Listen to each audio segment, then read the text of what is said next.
चलिए मिलते हैं आज के इस नए वीडियो में।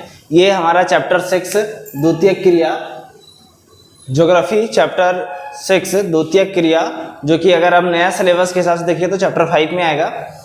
द्वितीयक क्रिया का ये अंतिम पार्ट है, अंतिम वीडियो है। अगर इससे पहले अगर आप वीडियो नहीं देखे हैं तो पहले जाकर के वीडियो देखें। आगे आते हैं, इसमें हम लोग पढ़ेंगे विश्व के प्रमुख उद्योग, विश्व के कुछ प्रमुख उद्योग, ठीक है। कुछ खास उद्योग के बारे में पढ़ेंगे जो बहुत ही ज़्यादा महत्व रखता है भौगोलिक दृष्टि से। जैसे लौह इस्पात उद्योग। लौह इस्पात का मतलब होता है लोहा और इस्पात का मतलब होता है स्टील। तो लोहा और स्टील बनाने वाला फैक्ट्री, ठीक है। यह उद्योग सभी उद्योग की जननी है। जननी का मतलब क्या होता है? माता, ठीक है। मतलब अगर ये उद्योग नहीं रहेगा तो कोई भी उद्योग नहीं रहेगा। जैसे हम लोग आटा मिल लेते हैं, आटा मिल जहाँ आटा पिसता है या पिसाया जाता है, वहाँ पर जो मशीन है वो क्या है? लोहा का बना हुआ होता है। और लोहा का जो मशीन है वो कहाँ बनेगा? वो लौह इस्पात या लोहा का फैक्ट्री में बनेगा। तो अगर लोहा ही नहीं रहेगा तो क्या कोई भी मशीन बनेगी? आंसर आएगा नहीं। तो सभी उद्योग की माँ किसे कहा जाता है? लौह इस्पात उद्योग को। क्योंकि सुई से लेकर के पोत तक, पोत क्या होता है? बड़े बड़े जहाज होता है ना, बड़े बड़े पानी वाले जहाज, ठीक है।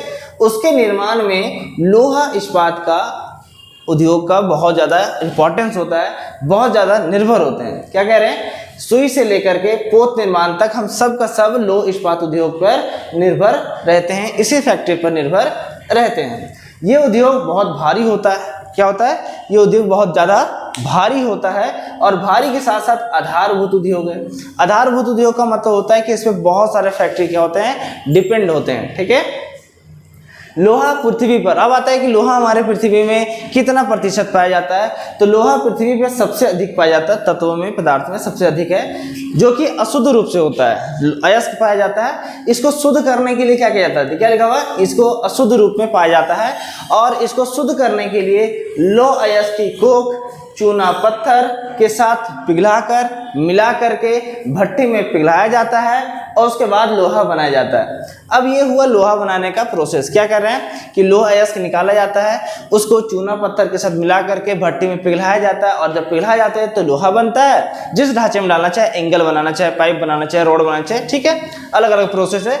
उसके बाद जब लोहा बन जाता है तो लोहा बनने के बाद इसमें मैग्नीज, निकिल, पानी मिला करके इस्पात बनाया जाता है। इस्पात को कहते हैं स्टील, STEEL, स्टील, स्टील बनाया जाता है, जो कि बहुत महंगा होता है, जंग भी नहीं खाता है, ठीक है। मैग्नीज डालते हैं, सिर्फ चमक हो जाता है। आगे आते हैं लौह इस्पात उद्योग में। इसके प्रमुख क्षेत्र, प्रमुख क्षेत्र का मतलब होता है कि ये जो लौह इस्पात उद्योग कहाँ कहाँ ज़्यादा फैक्ट्री में है, कहाँ कहाँ मिलता है। देखिए तो पीटर्सबर्ग कहाँ है? USA में एक जगह है पीटर्सबर्ग, फेमस है, जहाँ पे फैक्ट्री बहुत है लोहा का ओनली, ठीक है। अब इसे चूंकि लोहा का फैक्ट्री बहुत ज़्यादा है, इसलिए इसको जंग का कटोरा भी कहते हैं। जहाँ लोहा होगा वहीं तो क्या होगा? जंग लगेगा। तो पीटर्सबर्ग लौह इस्पात उद्योग का बहुत बड़ा केंद्र है, इसीलिए इसको क्या कहते हैं? जंग का कटोरा। क्वेश्चन आता है MCQ में। ग्रेट ब्रिटेन यूरोप में आता है, बर्मिंघम, इसको काला प्रदेश भी कहते हैं। जर्मनी का ड्यूसबर्ग, रूर कोयला क्षेत्र, इस तरीके से बहुत सारा है। और हर एक क्षेत्र में, हर एक महाद्वीप में, हर एक देश में अलग अलग है, लेकिन एक एक हम लिखें। ड्यूसबर्ग, रूस का सोवियत संघ का मॉस्को, ठीक है। और भारत का जमशेदपुर में सिर्फ जमशेदपुर नहीं आते, बल्कि भारत में दुर्गापुर वगैरह, पश्चिम बंगाल में भी बहुत सारे जो एरिया है वहाँ पर क्या किया जाता है? लोहा का फैक्ट्री है बड़ा बड़ा। आगे आइए, सूती वस्त्र का उद्योग। सूती वस्त्र उद्योग किसे कहते हैं? अब देखिए, सूती वस्त्र उद्योग मतलब जहाँ पर कॉटन बनाया जाता है या जहाँ पर कपड़ा बनाया जाता है। सूती वस्त्र उद्योग में देखिए, यह उद्योग उन्हीं क्षेत्रों में लगाया जाता है। ध्यान दीजिएगा, इसका एक फीचर्स है। यह उद्योग उन्हीं क्षेत्रों में स्थापित किया जाता है जहाँ नम जलवायु हो, नमी वाला जलवायु होना चाहिए, नमी वाला जलवायु होना चाहिए। नहीं तो अगर शुष्क रहेगा, सूखा प्रदेश रहेगा ना, तो क्या होगा? शुष्क जलवायु में धागा टूट जाता है। ध्यान दीजिएगा कि जो हमारा कपड़ा बनता है वो एक एक धागे से निर्माण होता है, एक एक धागे को मिला करके कपड़ा बनाया जाता है। और जब धागा ही टूट जाएगा तो हमारा कपड़ा मजबूत नहीं होगा। इसलिए जहाँ नमी होता है, जिस प्रदेश में, जिस क्षेत्र में, वहाँ पर सूती वस्त्र उद्योग को स्थापित किया जाता है। लेकिन अगर सूखा प्रदेश रहेगा तो नहीं स्थापित किया जाएगा और वहाँ पर नहीं होता है। खैर आगे देखिए, इसके लिए किस किस चीज की जरूरत पड़ती है, ठीक है। तो इसके लिए हमको जरूरत पड़ती है कपास की। कपास को हम लोग क्या कहते हैं, ठीक है, कपास का क्या कहते हैं, कॉटन, ध्यान रखिएगा। और कपास बहुत ज़्यादा पानी लेता है, कपास की खेती करने के लिए पानी की बहुत ज़्यादा आवश्यकता पड़ती है। कुशल कारीगर चाहिए, मतलब मजदूर जो होना चाहिए, टैलेंटेड चाहिए। ऊर्जा चाहिए। अब ऊर्जा में कौन सा, प्रोटीन विटामिन नहीं चाहिए हमको, ऊर्जा में चाहिए एनर्जी, जैसा लाइट हो गया, जैसा कोयला हो गया, ठीक है, बिजली हो गया, ये सब।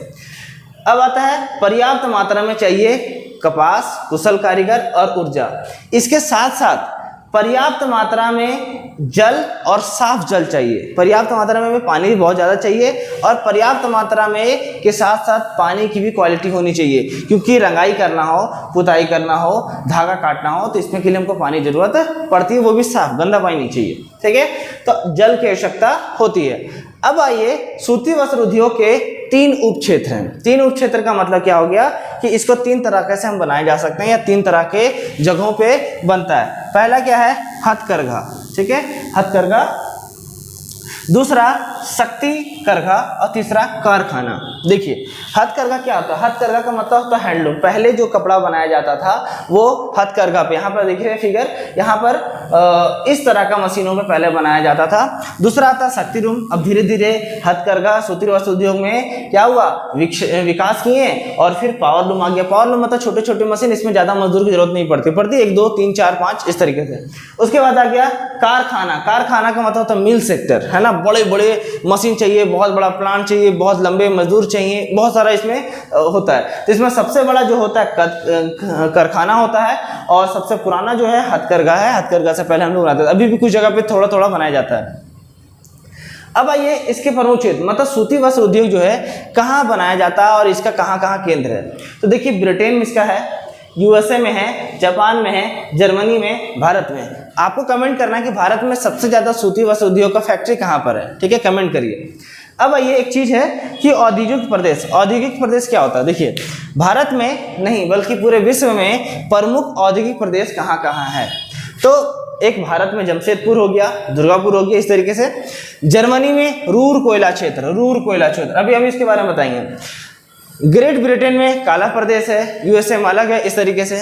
अब जर्मनी के बारे में हम थोड़ा सा पढ़ेंगे कि जर्मनी का जो क्रूर कोयला क्षेत्र है ये बहुत इंपॉर्टेंट है, क्वेश्चन आता रहता है। क्या है कि जर्मनी का जो रूर कोयला क्षेत्र है वो बहुत ही महत्वपूर्ण है औद्योगिक दृष्टि से। क्यों?